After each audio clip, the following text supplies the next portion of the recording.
자, 오늘은 우리가 지난주에 이어서 예수님의 다락방 강화, 때로는 고별 설교를 살펴봅니다. 지금의 장소는 다락방입니다. 그리고 최후의 만찬, 예수님이 제자들의 발을 씻기신 이후에 이제 지상의 사역을 마치는 이 점의 마지막 예수님의 제자들에게 말씀하신 고별 설교이기 때문에 이 설교는 굉장히 의미심장한 그런 내용들로 가득 차 있습니다. 자, 예수님은 오늘 제자도에 그동안 3년 동안 예수님을 따라다니던 제자들에게 이제 마지막 어쩌면 집중 강의, 가장 핵심 노른자위를 이제 알려주시고 이제 십자가의 길을 가시게 됩니다. 자, 오늘 예수님은 제자도에 있으며 중요한 말씀을 해주셨는데요. 오늘 35절을 보면 너희가 서로 사랑하면 이로써 모든 사람이 너희가 내 제자인 줄 알리라. 여러분, 여기 제자도의 표지가 뭐냐? 사랑이라는 거죠. 너희가 서로 사랑하면 이로써 모든 사람이 너희가 내 제자인 줄 알 것이다. 여러분, 여기 중요한 것은 너희가 서로 사랑하면 이로써라는 거죠. 조건절이. 그냥 제자가 되는 게 아니고 그리스도의 제자는 사랑하는 사람이다. 너희가 서로 사랑하면 참 의미심장한 것이죠. 주님이 말씀하시고 싶은 게 얼마나 많았겠어요. 그런데 주님은 너희가 서로 사랑하면, 사랑을 거셨어요. 너희가 성경 공부를 열심히 하면 내 제자가 될 것이다 그러지 않으셨어요. 뭐 훈련을 많이 받으면 내 제자가 될 것이다 그게 아니에요. 예배에 열심히 참석하면 내 제자가 될 것이다 그게 아닙니다. 너가 한 20-30년 교회 다니면 내 제자가 될 것이다 그게 아니에요. 봉사를 많이 하거나 직분을 많이 가지면 내 제자가 되리라가 아니고 너희가 서로 사랑하면. 그러니까 주님의 가르치심의 핵심은 사랑이죠. 자, 이 메시지를 누구를 염두에 두고 하셨을까요? 그 당시에 바리새인들과 율법사들을 염두에 둔 겁니다. 자, 그들은 진리를 머리로만 받아들인 거죠. 입으로만 사랑한 것입니다. 실제로는 사람을 시기하고 죽이는 사람들. 그 시기심으로 결국은 예수를 죽이고 말았죠. 여러분, 종교가 사람을 죽이기도 합니다. 종교생활 위험한 겁니다, 여러분. 종교는 사람을 죽일 수 있어요. 교리로만 무장한 사람이 그런 종교인이 냉혹해질 수 있습니다. 우리는 타 종교에서도 그런 걸 발견하죠. 역사 속에 보면 신의 이름으로 사람을 고문하고 신의 이름으로 전쟁을 벌려요. 무서운 것입니다. 그런데 주님은 십자가를 앞두고 본질을 다루세요. 기독교의 본질을 가리키는 거죠. 그 본질이 뭐냐? 사랑이라는 거예요. 기독교 다 잊어버려도 되는데 딱 하나 놓치지 말아야 될 게 십자가, 사랑. 여러분 34절을 보십시오. 새 계명을 너에게 주노니 서로 사랑하라. 내가 너희를 사랑한 것 같이 너희도 서로 사랑하라. 자, 여러분, 새 계명이라고 했어요. 왜 새 계명일까요? 구약 성경에도 이웃을 내 몸과 같이 사랑하는 말씀이 있습니다. 구약에도 사랑을 얘기해요. 그런데 왜 새 계명이라고 얘기하죠? 여러분, 이것의 기준이 달라졌다는, 예수님이 사랑하신 방식으로 사랑하라는 거죠. 내가 너희를 사랑한 것 같이 너희도 사랑하라. 마음대로 사랑하는 게 아니고, 기분 내키는 대로 사랑하는 게 아니고, 자기의 끌리는 대로 사랑하는 게 아니고, 내가 사랑한 것 같이 너희도 사랑하라. 이 기준이 달라진 겁니다. 사랑의 기준이 달라진 거예요. 주님의 사랑은 관념적이나 감상적인 사랑이 아닙니다. 주님은 말로만 사랑하신 게 아니라 행동으로 보이셨습니다. 그리고 이 계명은 선택이 아니고 제한이 아니고 권면이 아니고 명령으로 주셨다. 내가 너희를 사랑한 것 같이. 그러니까 한마디로 얘기하면 나처럼 사랑하라는 거예요. 내가 사랑을 너에게 보여주었던 것처럼 사랑하라는 거예요.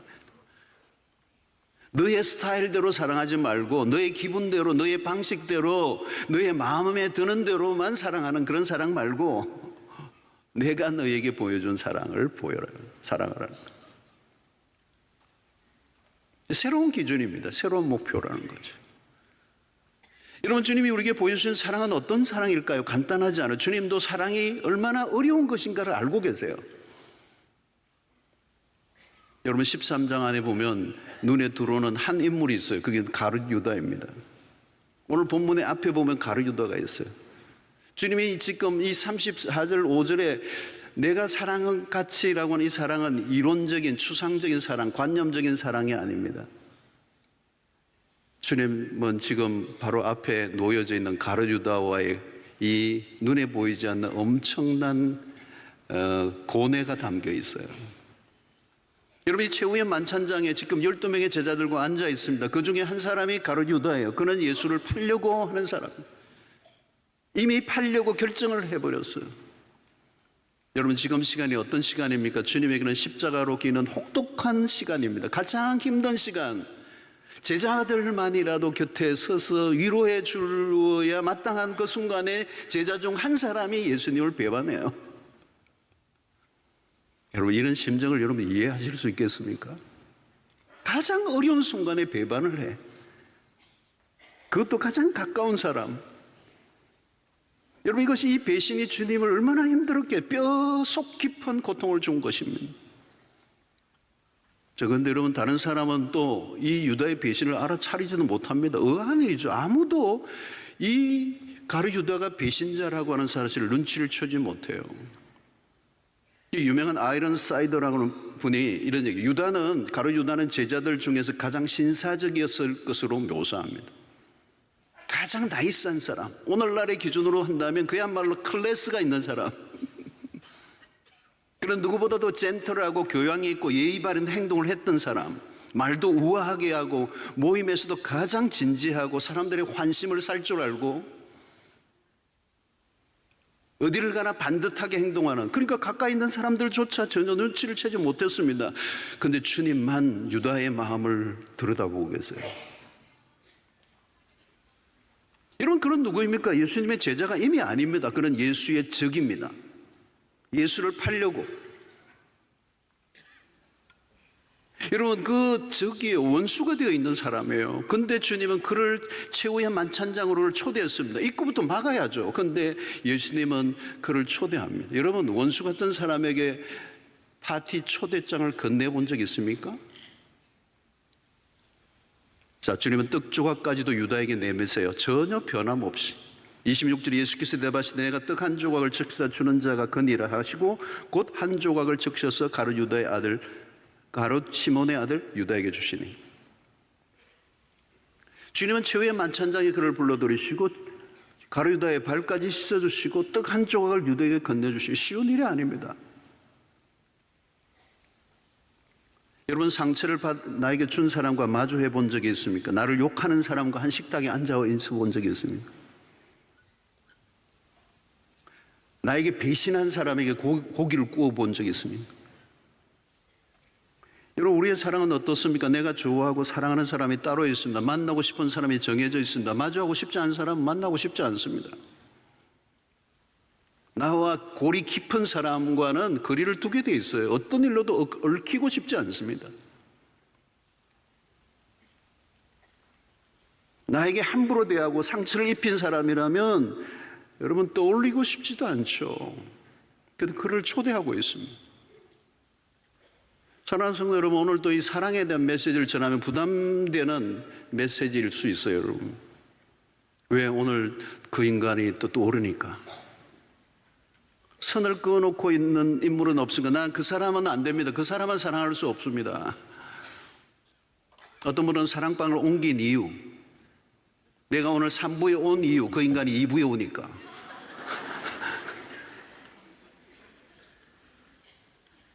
여러분, 오늘 세계혁명입니다. 내가 너희를 사랑한 것 같이 너희도 서로 사랑하라. 주님은 가룟 유다까지 품으셨어요. 사랑할 만한 사람을 사랑한 게 아니에요. 여러분, 주님의 사랑의 최고조가 언제 일어납니까? 우리가 아직 죄인 되었을 때는. 로마서 5장 8절을 보십시오. 우리가 아직 죄인 되었을 때 그리스도께서 우리를 위하여 죽으심으로 하나님께서 우리에 대한 자기의 사랑을 확증해 주셨다는 거예요. 우리가 죄인 되었을 때라는 말은 뭘까요? 우리가 사랑받을 만한 어떤 조건도 갖추고 있지 않았을 그때. 이것이 바로 내가 너희를 사랑한 것 같이 너희도 서로 사랑하라. 성도 중에 어떤 분이 목사님 제가 속한 사랑방에 도무지 마음에 들지 않는 사람이 있어서 사랑방에 가기만 하면 그 인간 때문에 시험에 들어서 집으로 돌아옵니다. 지난주도 그 인간은 저의 기대를 저버리지 않았습니다. 제발 사랑방을 바꾸어 주세요.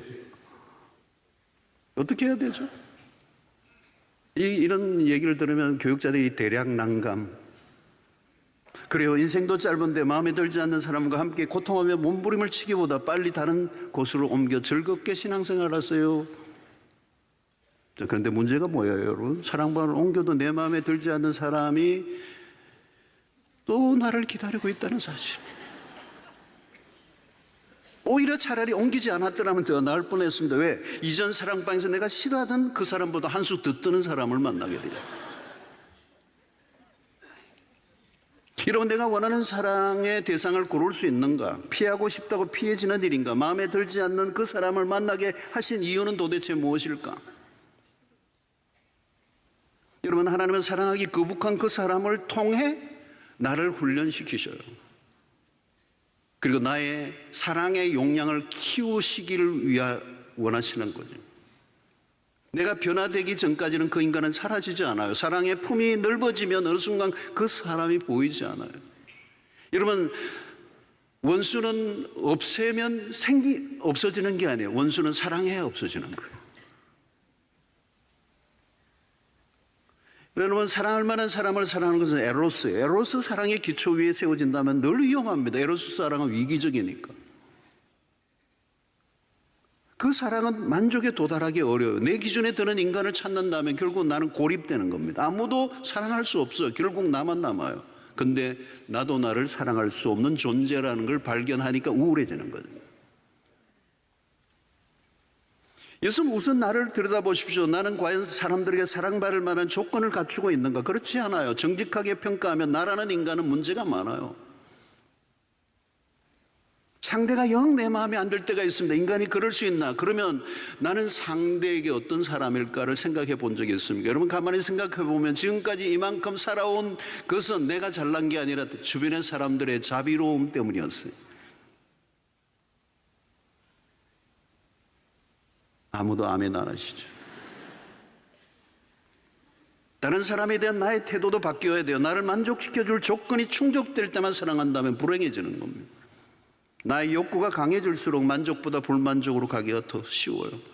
우리는 베푸는 사랑이 아니라 끊임없이 나의 필요, 나의 중심으로 요구하며 사랑을 요구하며 살아왔기 때문이에요. 주님은 너가 사랑하고 싶은 대로 사랑하라고 말하지 않았습니다. 주님께서 가룟유다의 발을 어떻게 씻어주실 수가 있었을까요? 어떻게 십자가에 못을 박으라고 소리를 치는 군중들을 향해 저들의 죄를 사하여 달라고 기도할 수 있을까요? 여러분, 이것은 주님의 사랑법은 우리와 다르다는 걸 알려주는 것입니다. 여러분, 교회 공동체는 너무도 다른 사람들이 모였습니다. 출신이 달라요. 성격도 달라요. MBTI를 해보면 다 달라요. 기질도, 계층도, 살아온 배경도, 학식도, 직업군도. 근데 서로 사랑하라는 거예요. 여러분, 세상은 어떻습니까? 비슷한 부류의 사람들끼리만 모여요.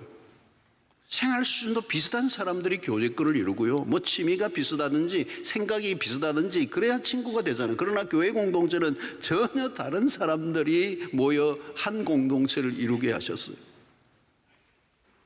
그러니까 오늘 주님은 여기에서 메시지의 핵심이 뭐냐? 너희가 서로 사랑하면 내 제자가 되리라 할 때 여기 서로라는 단어가 굉장히 중요해요. 서로 사랑하면 love one another. 서로 사랑하면. 이 바울 서신 안에서도 서로라는 단어가 많이 나와요. 오늘 본문에서 3번 나옵니다. 서로. 이 말을 너희가 서로 사랑하면이라고 하는 이 말씀을 하신 이유는 뭐냐면 주님은 1차적으로 12명의 그 제자들 소공동체 안에 그들이 서로 사랑하라는 거예요. 여러분, 사랑은 혼자 할 수 없잖아요. 서로라는 말은 관계라는 거예요. 그런데 이 서로의 핵심은 뭐냐? 가까이 있는 사람을 먼저 사랑하라는 거예요. 너와 가장 가까이 있는 사람을 사랑하지 못하면서 아프리카 사람을 어떻게 사랑하냐는 거예요. 온 인류를 사랑하겠다는 그 헛소리 하지 말고 가장 가까이 있는 사람을 사랑하라는 거예요. 제자들끼리 사랑하라는 거예요. 그 사랑이 발전되어서 결국 모든 사람에게로 가는 거죠. 근데 출발점은 가까이 있는 사람을 사랑하지 못하는데 어떻게 누구를 사랑할 수가 있느냐. 아내를 먼저 사랑해야지. 남편을 사랑해야지. 근데 자꾸 건너뛰고 싶은 거예요. 부모를 사랑해야지. 자녀를 사랑해야 되는 거예요. 교회에서는 열심히 봉사하고 집에 가서는 애 두들기 패고 그건 안 일어나요. 대학생 아들을 막 패는 아빠가 있어요. 교회에서는 열심히 하는데 그건 미국의 교회 얘기예요.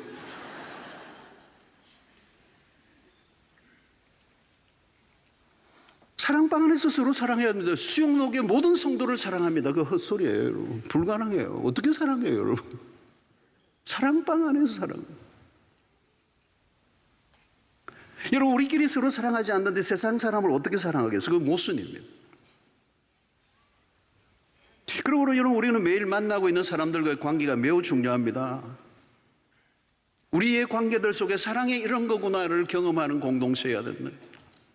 사랑은 이렇게 하는 거구나. 그래서 우리는 한 번도 경험해 본 적이 없는 사랑을 교회 안에서 경험해 볼 수 있어요. 어떤 사람은 나는 하나님만 바라보고 교회 다닌다. 주님은 서로 바라보래요. 서로 사랑하래요.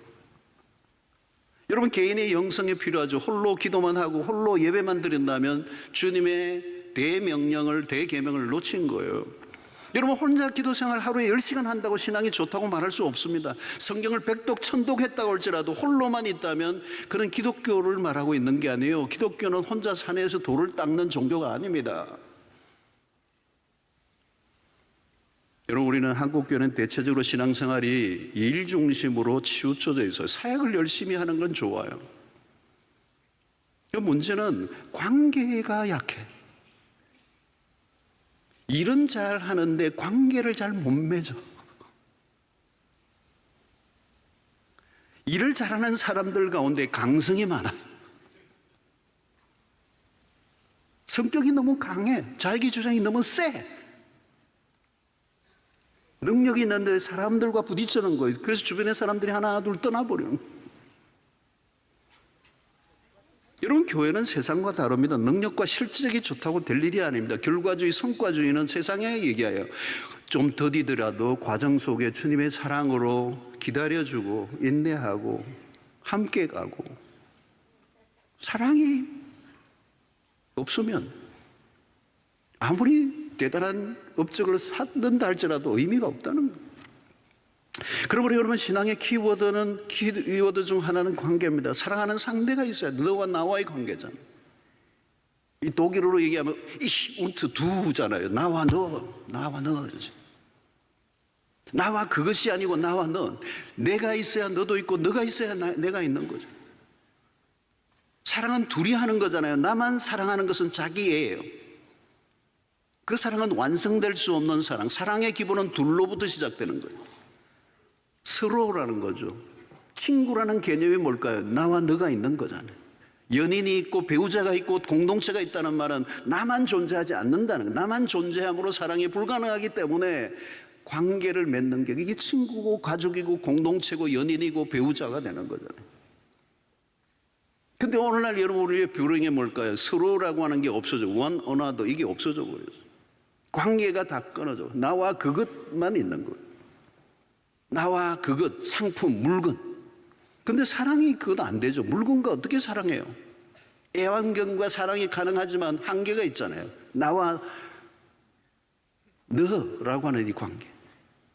여러분, 나만 존재하면 어떻게 되는가? 외로워요. 우울해져요. 불행의 원인입니다. 되게 잘못된 모든 습관은 외로움을 건강하게 해결하지 않았을 때 찾아오는 현상들이잖아요. 오늘날 모든 중독들이.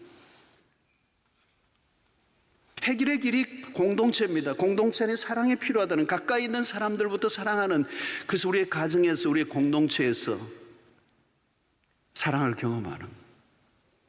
그래서 여러분, 우리의 신앙은 가정에서부터 가장 가까운 관계 속에서 진정한 사랑을 표현하고 드러내고 있는가로 확인해야 돼요. 자, 여러분, 문제는 사랑하려고 하면 쉽지 않다는 거예요. 왜? 다르니까. 근데 여러분, 우리는 같아서 하나가 된 게 아닙니다. 다르지만 그리스도 안에서 하나 된 공동체로 불러주신 것. 나와 같은 사람을 찾으면 안 됩니다. 내 마음에 드는 사람을 찾지 마십시오. 내 기준 안에 드는 사람을 고르려고 하지 마십시오. 나와 다른 사람을 그대로 받아들이고 내 기준에 들도록 요구하지 말고, 나와 다름이 틀렸다고 말하지 않고 획일화시키지 말고 억지로 하나로 묶으려고 하지 말고 있는 모습 그대로 받아들여 주는 거. 그래서 교회는 사랑을 배워가는 곳입니다. 우리는 사랑에 미숙한 사람들. 교회 안에서 여러분, 우리가 사랑을 하다 보면 처음에는 굉장히 이렇게 미숙해요. 사랑에 미숙해. 교회도 보면 뭐 바자회 한다고 그냥 뭐 하다가 사랑의 바자회 하다가 싸우고,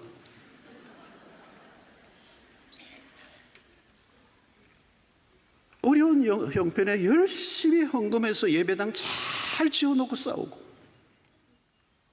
입당 기념 한판 뭐 이런. 도대체 그 건물이 왜 필요한 거예요? 건물 없어도 돼요. 사랑하면 돼. 그게 교회예요. 근데 어떤 교회는 1, 2층으로 나누어서 예배드려요. 싸워가지고 1층에 한 파가 모이고 2층에 단층으로 지었어야 되는데. 주님은 건물에 감동받지 않으세요. 여러분, 오늘날 교회 헌신이 뭡니까? 전도도 열심히 해요. 오늘날 한국 교회들은 싸우는 일들이 많아. 소송전도 벌어지고요. 한국교회 성도들 열심히 해요. 근데 교회도 열심히 봉사하고 열심히 또 싸우고, 열심히 교회 나오고 새벽기도 나오고. 근데 사랑을 못하는 거예요. 여러분, 이민교회에서 제가 목회할 때 경험한 일입니다. 이민교회들이요 다 싸우는 일이 많아요. 그래서 막 나누어지는 거예요. 자꾸 나누어져. 분립이 아니고 분열이 되는 거예요. 교회 이름도 잘 지어요. 이름은 연합교회인데 연합이 안 돼요. 사랑교회인데 사랑을 안 하잖아요. 고린도 교회가 그랬습니다. 여러분, 고린도 교회가 얼마나 많은 은사와 능력과 은혜가 넘쳤던 교회입니까? 근데 그들이 파를 나누었어. 별파가 다 있어요. 바울파가 있고 아볼로파가 있고. 그러니까 어떤 사람은 그럼 난 그리스도파다 그러니까 한 사람이 나 예수파다 그러고, 예수가 그리스도 누군지 모르겠어요. 어떤 교회는 뭐 가정이 족불 체제예요. 그냥 새로운 사랑과 기존의 세력과 늘 싸우고.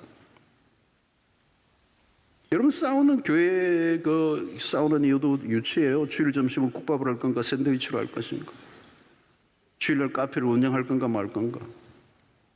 예배도 꼬박꼬박 잘 드리고 축복성도 부르는데 집에 가서는 교인들 욕해요. 아이들이 부모의 이중성의 신앙의 회의를 하던가. 어른들이 싸우는 걸 보고 자녀들이 교회를 떠나버리는 것이죠. 행사, 사역, 일은 쉬워요. 여러분, 사랑이 어려운 겁니다. 교회가 무시무시한 곳이 되니까 어떤 교회는 늘 싸우니까 교회 갈 때 헬멧 쓰고 가는 거예요. 머리 다칠까 봐. 왜 이런 일이 일어나는 겁니까? 서로 사랑하라는 주님의 이 말씀을 놓쳐버려. 교회의 본질, 제자도의 본질, 그리스도인의 본질, 사랑. 이 사랑이 어려운 거죠. 일은 쉬워요, 여러분. 일하는 건 쉬워요, 여러분. 가장 고난도는 사랑이에요. 여러분, 어렵지만 포기할 수 없는 이유는 주님이 우리에게 요구하시는 것이 사랑이기 때문에. 여러분, 세상이 교회의 무엇을 보고 감동을 받을 것 같습니까? 재정, 건물, 시스템, 인재. 여러분, 그것은 세상을 우리가 발벗고 따라가도 못 따라가요, 세상을. 우리가 세상을 따라가거나 흉내내려고 해서는 안 돼요. 결코 세상에 따라올 수 없는 한 가지를 우리가 가지고 있어야 돼요. 그게 사랑이에요. 누가 예수의 제자입니까? 제자의 식별법은 딱 기준이 하나예요. 사랑이라는 거예요. 주님의 말씀이에요. 주님은 12명 갈릴리 천부들을 데리고 공동체를 이루셨습니다. 주님이 꿈꾸신 공동체는 하나예요. 주님께서 제자들을 통해 세상에 보여주고 싶은 그림이 바로 너희들이 서로 사랑하는 것.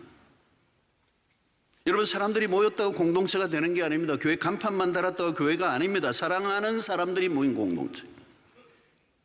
타협할 수 없는 한 가지는 내가 너희를 사랑한 것 같이 너희도 서로 사랑하는 이 명령에 순종하는 곳이 교회라는 거죠.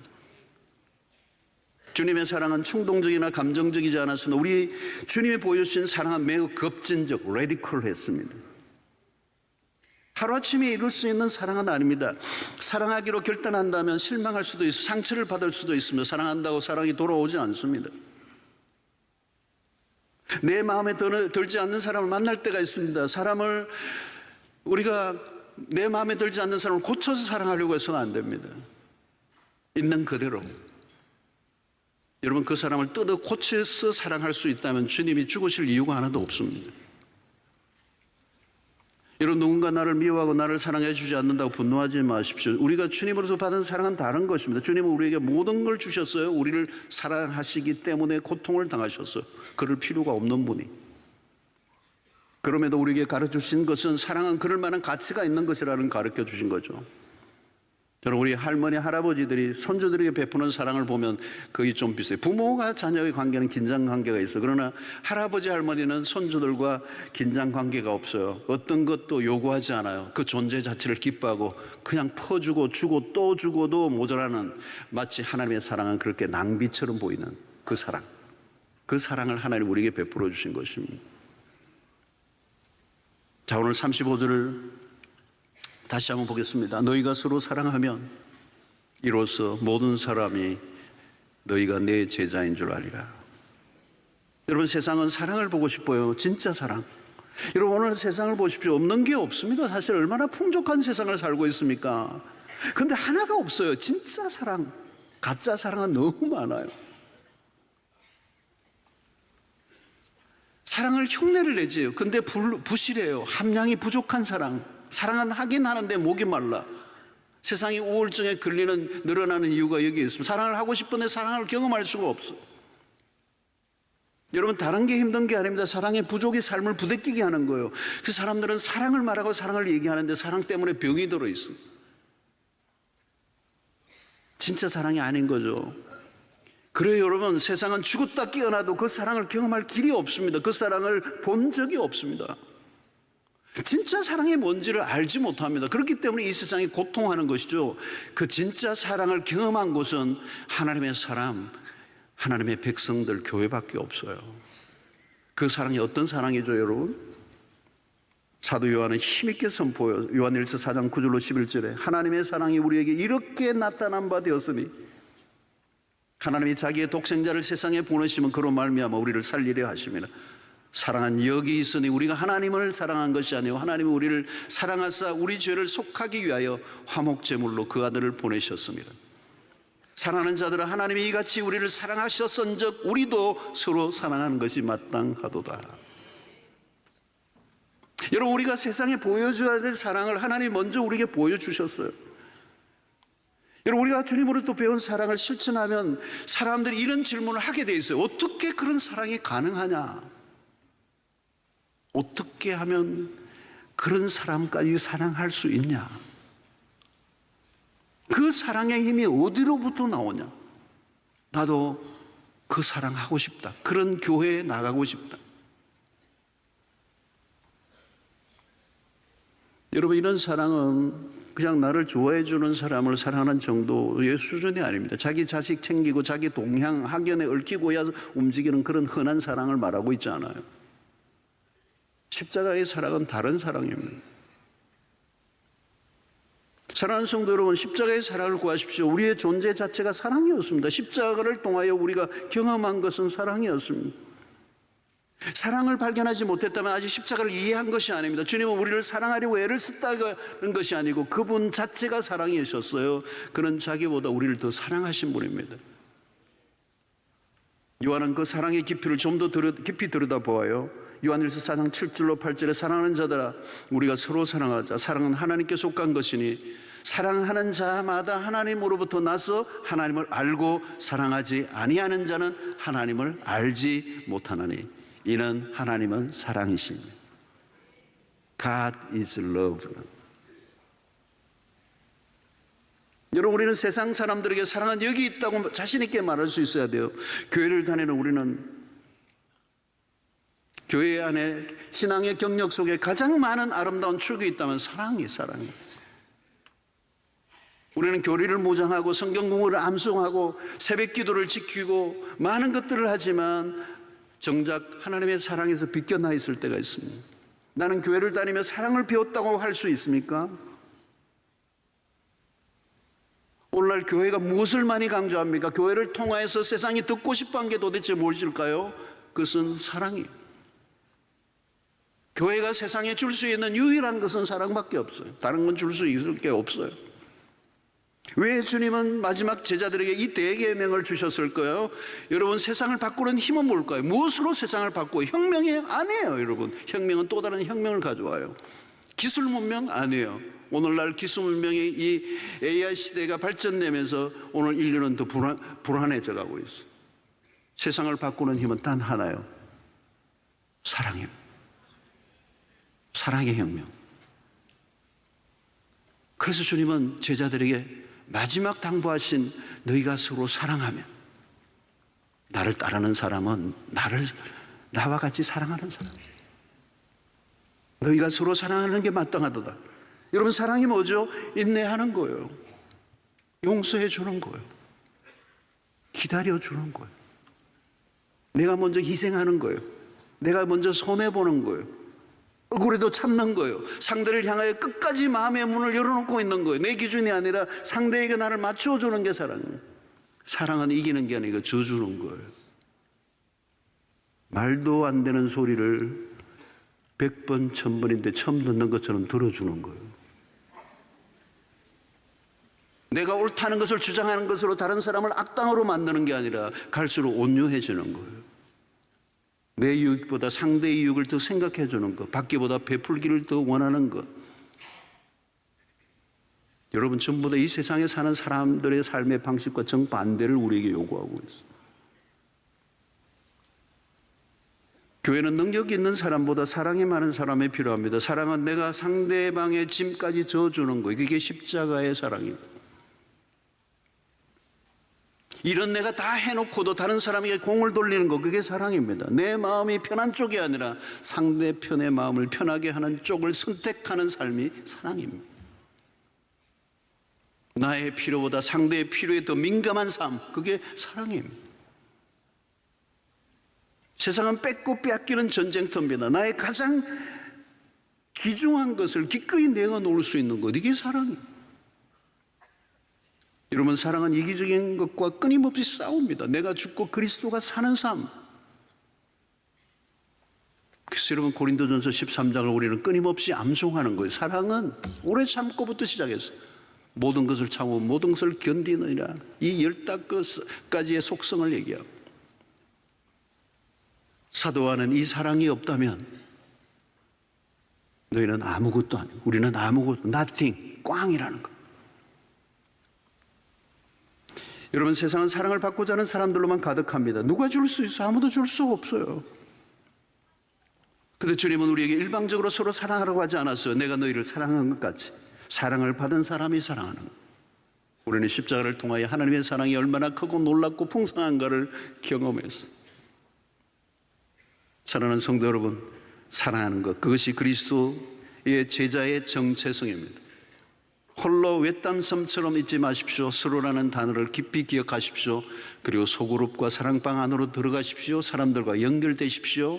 공동체 안에서 상처를 받기도 하지만 공동체여야 내 사랑이 치유될 수 있어요. 여러분, 제자로 살고 싶습니까? 위험하기 하지만 때로는 싫지만 사랑을 다시 시작하셔야 합니다. 여러분, 우리가 세상으로부터 들어야 될 소리가 뭐죠? 저 교회 무지커, 의미 없어요, 여러분. 저 교회는 사람들이 많이 모여, 열심히 모여, 의미 없는 소리예요. 저 교회는 사랑이 많은 교회야. 나는 저 교회에서 사랑을 경험하고 싶어. 저 교회는 사랑이 있어. 여러분, 교회 안 다니는 사람에게 내가 교회를 다닌다는 사람의 내가 뭘 얘기하겠어요, 여러분? 교회 횟수를 얘기하겠어요? 직분을 얘기해서 다 의미 없어요, 여러분. 어느 교회 다닌다 한들 무슨 의미가 있겠어요? 세상 사람들이 듣고 싶어하는 것은 당신은 정말 사랑의 사람이야. 이 말을 들어야 돼요. 건물이 커져가는 게 아니라 사랑이 커져가야 돼요. 신자는 사랑이 자라가야 합니다. 무엇으로 성숙을 평가할 수 있습니까? 성경 실력이나 신앙의 연수와 경력이 아니고, 봉사의 경력이 아니고 사랑의 경력. 다른 것은 부족해도 괜찮아요. 사랑이 풍성한 교회. 다른 것은 포기할 수 있어. 그러나 사랑은 포기할 수 없어. 그리스도인, 교회 하면 떠오르는 단어는 사랑이어야 합니다. 사랑이 있어야 교회입니다. 사랑을 하는 사람이 그리스도인. 여러분, 직장에서 누군가 사랑을 베풀면 세상의 사람들이 딱 떠오르는 생각이 그리스도인인가 봐. 이게 자연스러워요. 그런데 언제부턴가 우리는 그리스도인들, 그들은 이기적이야. 누군가 작은 사랑을 베풀 때, 아, 그리스도인이구나. 우리가 회복해야 될 모습이에요. 여러분, 우리가 아무리 대단한 기적을 일으킨다 할지라도 사랑을 보여주지 못한다면 그건 실패입니다. 사랑하는 성도 여러분들은 예수의 제자입니까? 제자는 그리스도를 따라가는 사람, 그리스도를 닮는 사람, 무엇을? 사랑을. 여러분, 우리는 사랑이 힘들다는 걸 압니다. 그러므로 우리는 끊임없이 성령께 사랑의 영을 부어달라고 기도해야 합니다. 사랑하에 능력을 주십시오. 감당할 능력을 주십시오. 이전에 사랑을 하려고 하다가 마음이 다친 사람도 있을 거예요. 사랑에 놀란 사람도 있을 겁니다. 사랑에 상처를 입은 영혼들이 있을 거예요. 그러나 다시 시작하십시오. 주님은 우리를 포기하지 않으셨습니다. 주님의 사랑은 끝까지 사랑하시는 거예요. 여러분, 이 요한복음을 보아도 그 주님의 사랑은 끝까지예요. 끝까지. 그는 배신하지만 주님은 사랑을 포기하지 않아요. 마지막까지 주님의 사랑을 베풀어 주세요. 여러분, 요한복음 21장을 보세요. 베드로는 예수님을 배반하고 떠난 사람이에요. 도망자였어요. 도피했어요. 그건 제자의 실격이에요. 그런데 디베랴 바닷가에 주님은 끝까지 찾아갔어요. 주님은 끝까지 사랑했어요. 주님은 상처 입었어요. 그래서 헨리 나우의 얘기처럼 운디드 힐러, 상처 입은 치유자, 뜨덕뜨덕 십자가에 정말 만신창에 된 상처를 입었음에도 불구하고 그분은 우리를 향한 사랑을 포기하지 않으셨어요. 사랑하는 성도 여러분, 그럼에도 우리를 사랑하신 그 사랑, 갈보리 언덕에서 우리를 향하여 사랑은 여기 있다, 이 메시지를 요한을 통하여 우리에게 알려주세요. 사랑은 여기 있으니, 십자가의 사랑, 독생자를 아낌없이 내어주신 그 사랑, 그 사랑이 여기 있다는 거. 이제 그 제자들이 우리의 삶을 통하여 세상 가운데 사랑이 여기 있다고 말하는, 내 삶을 통하여 재현하는, 예수님의 그 사랑을 재현하는 인생.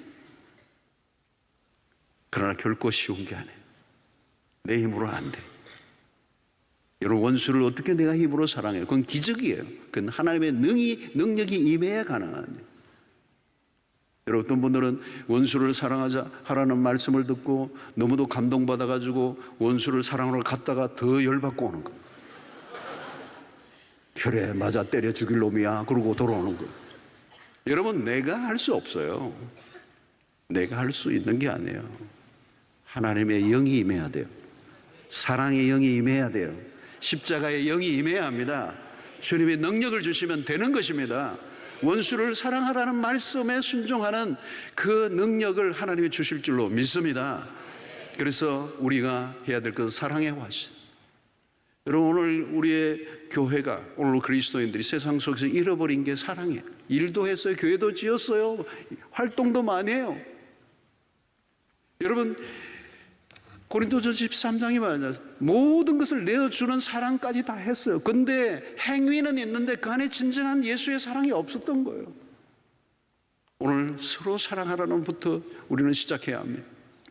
그리고 주님이 우리에게 보여주셨던 그 사랑을 우리의 삶을 통하여 세상에 보여줄 때 세상은 그리스도가 누구인가를 알게 될 것이고, 우리는 세상에 사랑의 하나님을 증거하며 이 사랑이 없는 세상에서 수 없는 사람들이, 사랑에 목마른 영혼들이 주님의 교회로, 하나님의 백성들에게로 달려나와 그 사랑 안으로 나올 때 교회가 사랑의 공동체가 되고 그 교회는 이 세상의 유일한 소망이 될 줄로 믿습니다. 하나님, 오늘 우리에게 주신 말씀을 통하여 제자도의 핵심 사랑을 우리가 붙들게 하시고 놓치지 않게 하시고 아무리 힘들어도 포기하지 않게 하여 주시고 사랑의 사도로, 사랑의 삶으로 다시 시작하게 하여 주시옵소서. 그래서 세상의 사람들이 사랑이 무엇인가를 찾을 때 교회를 찾아올 수밖에 없는, 그리스도인을 만나고 싶을 수밖에 없는 그런 삶을 우리가 살아내게 하여 주시옵소서. 세상에 사랑이 없으므로 고통하는 이 땅 가운데 우리의 삶을 통하여 그리스도의 사랑을 전하는, 그래서 사랑이 여기 있다고 우리의 삶을 통하여 선포해내는 우리의 승리의 삶이 있게 하여 주시옵소서. 예수님의 이름으로 기도하옵나이다. 아멘.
사랑하는 주님, 이 시간에 귀한 물질을 구별하여 주의 손에 올려드립니다. 하나님의 나라와 복음을 위해서 귀하게 쓰여지게 하시고 드린 손길들 기억하사 우리의 모든 생업에 복을 주셔서 흘러 넘치게 하시고 나누고 베풀고도 남는 역사가 있게 하여 주시옵소서.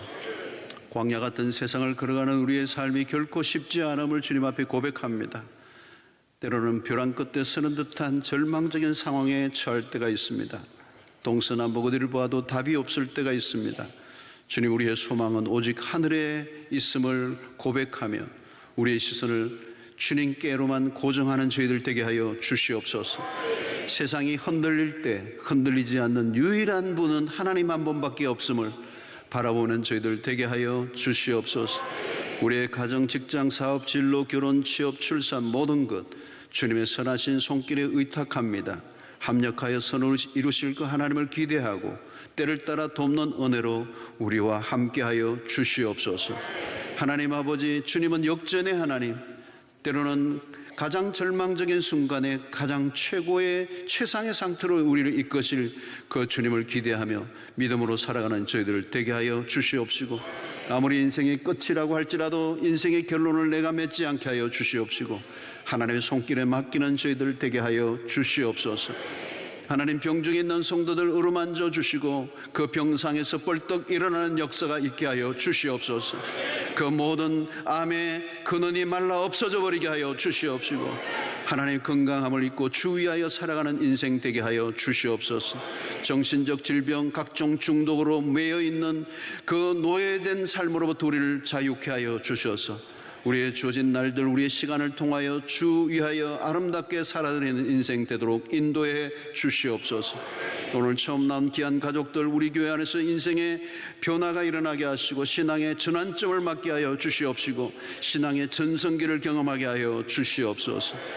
오늘 또 교회를 위해 수고하고 애쓰는 모든 일꾼들에게 힘 주시고 하늘의 복으로 땅의 복으로 충만케 하여 주시옵소서.